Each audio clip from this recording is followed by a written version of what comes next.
The Simpsons Hit and Run is an action-adventure game that released back in 2003. It was a spiritual successor to The Simpsons Road Rage, but that game didn't go down too well. I played Hit and Run all those years ago, but I don't remember if it was any good, so I decided to play it again to find out. How good was The Simpsons Hit and Run actually?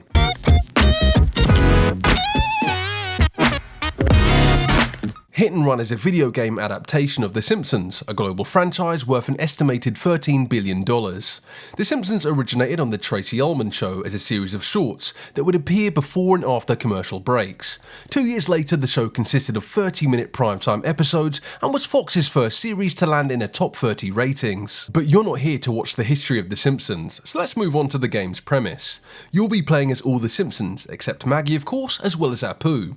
A series of strange occurrences are happening around the town. There are robot wasp cameras everywhere, so what are they recording and who's responsible for them? There's a new and improved Buzz Cola that's being heavily advertised, but surely a beverage wouldn't cause any issues, right? There's also black vans driving around town and spying on fellow Springfieldians. That's about it for the premise, but we'll cover the game's story in more detail later in the video. The game is a 3D representation of a 2D show, but this has been translated well as it looks and feels like an accurate depiction of Springfield. I gotta get the new Bone Storm or I'll be as uncool as Millhouse. I'm standing right here, Bart. The buildings and vehicles look blocky, which is to be expected in a game that's over 20 years old. The character models look good, and you can clearly tell who they are, although they can look strange at times in 3D.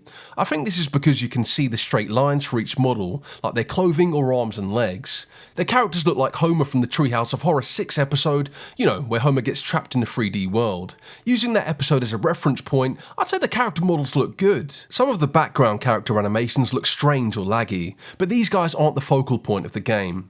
The level of detail inside the cars can be horrifying. This man and kids were just a bunch of heads with necks. I can only imagine how difficult life must be for them. But all jokes aside, the game would have been far too demanding if this level of detail was applied. The same vibrant colours have been used for the game as you'd see in the show. You can go and visit Moe's Tavern, who I'm sure will fix you up a flaming Homer. Sorry, flaming Moe. You can visit Patty and Selma at the DMV. Hey buddy, how's it hanging? The doctor said I should be dead years ago.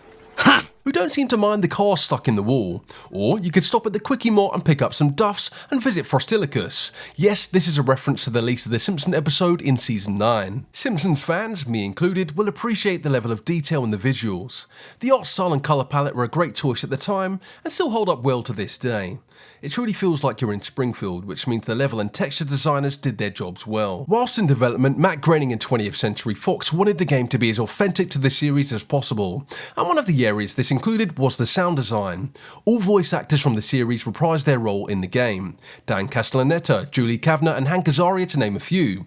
Yeardley Smith, the voice actor for Lisa, recorded over 12,000 lines. That's more lines than Yeardley would record in a season for the TV series. You are a good cop after all. Ah, you're just saying that. Yes, I am. One-liners from the show as well as dialogue from Road Rage were also used. The characters in Springfield have a lot to say, and whilst you'll find them repeating themselves every now and then,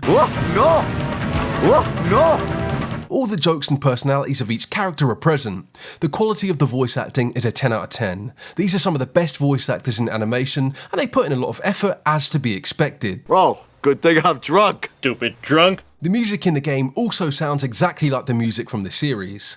This may lead you to think Alf Clausen, the primary composer of the series up until 2017, composed the soundtrack for Hit and Run, but you'd be wrong, as Mark Barrell was the main composer for the game. And again, the music is a 10 out of 10. Mark did a great job in capturing Alf Clausen's sound and delivering it in Hit and Run. Just listen to the music that's played when Lisa is driving, and you'll know what I mean.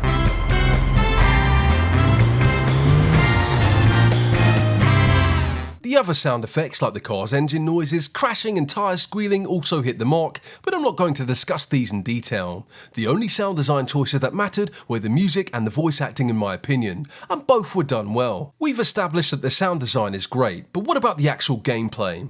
There are 7 levels that each consist of 7 missions. You'll control a different character in each level, including Bart, Lisa, Marge, Homer and Apu. Unlike Road Rage, you can get out of the car and explore on foot. Characters can run, jump and perform a few types of melee attacks. As you can see, I tested out the attacks on this nerd because I thought it was that Poindexter Millhouse. Is this because I'm not popular? Some missions will need to be completed entirely on foot. We'll use this one as an example. Homer's at work and wants to continue slacking off. However, there's a camera at his station and he doesn't want to get caught napping on the job. Again, so you'll need to go around the plant, doing some platforming and destroying power couplings. This will in turn disable the power to the camera, and this needs to be completed within the time limit. Finally, I can get some sleep. Mindless drones, return to your ugly families. When it comes to driving, which is what you'll be doing for the most of the game, the controls are basic. You can accelerate, brake, reverse and use your handbrake. You start each level with a default car, but you can purchase new ones, unlock them via street races, or find hidden vehicles in each level. You can swap out the car you're using by using a phone box, and there are plenty of these around the map. You can also hijack a vehicle, and take note that I said hijack and not steal. By approaching other drivers' cars, you can hop in and go for a ride, although they will be the ones driving. Although this could be considered taking them hostage, it seems Matt Groening and Fox wanted to steer clear of outright stealing vehicles like what you could in GTA 3. It's obvious that the game took inspiration from GTA, but they had to tone it down to adhere to a teen rating. The missions fall into 3 categories: destroying a vehicle, collecting items or getting to a checkpoint before the timer runs out, and racing against other characters. For example, in this mission we need to destroy a limo. I realised after starting it that Lisa's Malibu Stacy car wouldn't be up to the task because of its low toughness.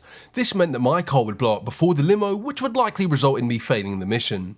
I decided to switch to the school bus, which was slower and handled worse, but had maximum toughness, making it take less damage. This brings us nicely onto our next topic, vehicle stats. Each vehicle can be broken down with 4 stats: speed, acceleration, toughness and handling, which are represented by stars. I generally just used vehicles that had good all-around stats as opposed to vehicles that specialised in one. The car built for Homer is a perfect example of this, as it had great stat distribution. And yes, this is from Season 2, Episode 15, where Danny DeVito voiced Herb Powell, Homer's half-brother. Presenting the car designed for the average man, the Homer. Your vehicle can also blow up, and you're given visual cues like dents and smoke coming from the car. You can drive over wrenches to remove all damage from the vehicle. However, if you don't find a wrench in time, your car will blow up and you'll have to pay to get it fixed. The name Hit and Run is also used for an in-game mechanic where police will chase you. This is like the wanted level represented by stars in GTA 3. Running over pedestrians, attacking them, and destroying the environment will add to your hit and run meter. When this fills, you'll be chased by multiple police cars who will box you in and fine you 50 coins. Now this can be annoying, especially during missions, but I'll touch on this mechanic in a bit more detail shortly. Coins are the currency of the game and can be acquired by kicking Buzz Cola machines, boxes, and destroying wasp cameras. You can use these coins to purchase new cars, and you'll have to buy a few cars to progress the story. There is some customization in the form of costumes. As you can see here, I purchased Lisa's shitty Florida costume that Homer made in Season 5 Episode 10. You know, the one where Homer duct tapes 2 pieces of foam, misspelled Florida, and stuck an orange on it for an additional slap in the face. If you made your kid wear this nowadays, you'd probably get called into the principal's office with social services receiving a call. But back in 1993, this was perfectly acceptable, baby. And special awards go to the 2 students who obviously had no help from their parents, Lisa Simpson and Ralph Wiggum. I'm Idaho! Yes, of course you are. There's one bonus mission in each level that will award you with a new vehicle. There are 3 street races that will also reward you with a vehicle, as well as collector's cards which unlock a bonus level and tickets to the Itchy and Scratchy movie if you collect them all, and finally there are gags which are references from the series that you can interact with. You can view your level progress in the pause menu, and you're free to jump between levels for those that are seeking 100% completion. Hey guys, Senor Donut here, obviously. If you're enjoying the video, don't forget to leave a like and subscribe for more content like this. Thank you. Now back to the video. We've looked at the gameplay mechanics, but what about its difficulty? Most of the missions and additional races aren't too challenging, although you may need to restart them a few times. This will typically be the case if you don't know a shortcut, which the CPU tends to use. Other than that, picking the fastest car you have access to and having knowledge of the route will see you completing each mission with minimal attempts. Other road users tend to change lanes as soon as you get close to them. This wasn't random, and I'm 99% confident that AI has been programmed to do this. The AI drivers seem like their only purpose was to get in the way and slow you down.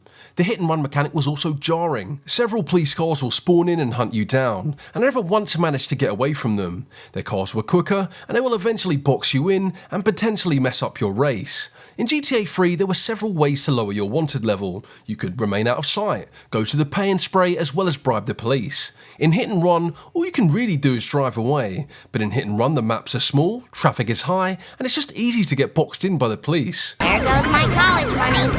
I never saw these guys before. When you get caught, they'll take 50 coins from you, and you need the coins to buy costumes and vehicles to advance the story. I learned the best way to play is to carry no coins, and only gather them when you're ready to progress the story further.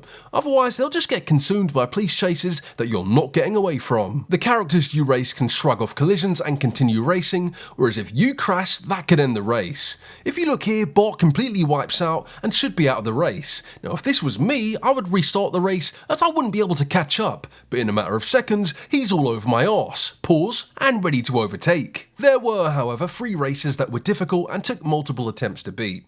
The first was a race against Professor Frink. 2 ugly monsters named Patty and Selma say you have to race. His car is light years faster than yours, and if you let him overtake you, well, you've lost. This took me more than 15 rage-filled attempts, changing cars and just hoping he would crash. Luckily, he crashed right at the end, which was a cheap way to win, but I didn't complain. The second is in level 6, one of Bart's missions called Set to Kill. You need to destroy all the laser stands before the time runs out. The issue here is that the timer is non-existent. You barely have enough time to complete it. In fact, others that have played the game believe Set to Kill to be the hardest mission. As well as the short timer, you must wade through pedestrians, garbage cans and light fixtures, which all add to your hit and run meter if you hit them. The thing is, you must drive through the squid port, which is full of all of these things and virtually impossible to avoid without losing too much time. The reason you don't want to hit them is because of the hit and run meter, which causes police to get in your way, which you don't really have time for. I eventually did this with 0 seconds left on the timer, and it was a real pain in the arse, like when Cartman got an anal probe. Wait, wrong series. Oh, why didn't I just do this in the first place? Why didn't I know that showgirl last night was a guy? The final mission was Alien Autopsy Part 3, which is ironically the final mission. First, you'll have to race against a car to the power plant, and this part wasn't that difficult. You must carry a container of nuclear waste back to Springfield Elementary with a short timer, but if you take any damage, the waste will fall from the car, and you'll have to drive back to the power plant to get another. Now, what makes this tedious is having to do the first part again to then get a chance to transport the nuclear waste. This makes the mission time-consuming. If only I could go back in time, like when Cartman went back to 1776.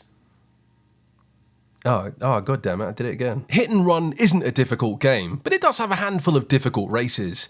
If you learn all of the shortcuts and use the best vehicles, you shouldn't have too many issues. Even with the tedious missions, it's more a case of when you'll beat them, as opposed to can you beat them. I'm going to cover the story, so if you want to skip the spoilers, go to this timestamp in the video. This is your last chance. Okay, here we go. Robot wasp cameras, a new soda called Buzz Cola, and black vans have started to appear around the town. Homer believes that one of the vans is spying on him and the family. Marge, that black van is spying on us. And instead of calling the police, he decides to put on his detective outfit and carry out his own investigation. I mean, you can't blame him. In season 11, episode 21, Wiggum tells Marge this. The law is powerless to help you. Not exactly reassuring to hear from the chief of police. Whilst following one of the vans, they trace back to Mr. Burns' mansion. Before we approach Burns, we help Marge destroy several copies of Bone Storm 2. This is a reference to season 7, episode 11, where Bart steals a copy of Bone Storm. The one with the iconic scene where Milhouse enters his name on the couch. Following this, Homer finally accuses Burns of spying on Springfield, where he tells us they were just pizza vans, with Homer getting fired for the accusation. And if this oaf is an employee of the plant, fire him at once. Now, I don't know about you guys, but I've never seen Domino's pull up in a blacked out van. If they did, you'd better have a phased plasma rifle in a 40-watt range. if you catch my drift. The following day, Bart tries to pick up a copy of Bone Storm 2, only to discover it's sold out, with the remaining copies being destroyed by his loving parents. I got the last game. Some crazy lady destroyed all the rest. Bart learns that Professor Frink is using copies of the game to help power his Truckosaurus robot. Bart agrees to help build it, and whilst testing it out, he's abducted by an alien tractor beam. Hopefully he's not up there getting the stick of truth treatment. And that concludes all of my South Park references for this video. Lisa goes around Springfield searching for clues on Bart's whereabouts and learns that black sedans are connected to his disappearance. She eventually finds Bart on a ship, who's lost his memory and mumbling like he popped some benzos. The only words that can be understood are about sedans and cola. This is why a 10-year-old should stay off the diazepam. It's Marge's turn to do some digging and find out who sold Bart the stuff. Find out who's abducted him and wiped his mind. Marge discovers a crop circle that's appeared in Cletus's field that resembles the Buzz Cola logo. When the cola is shown to Bart, it miraculously cures him of his unintelligible ramblings. That's the alien mind control cola. They gave us tons of that up in the alien spaceship. Now that he can speak, he tells Marge that the Buzz Cola has the power to mind control anyone that consumes it, makes them crazy, and was made by aliens. Marge tries to wipe out all the Buzz Cola around Springfield, but this is all for nothing as it remains a popular soda. Apu for some reason feels guilty for selling Buzz Cola to customers, which is unlike him. We all know that Apu has no issues with selling expired goods, as seen in episode 13 of season 5. Apu eventually finds out that the Buzz Cola trucks are tied to the Springfield Museum. The museum? What?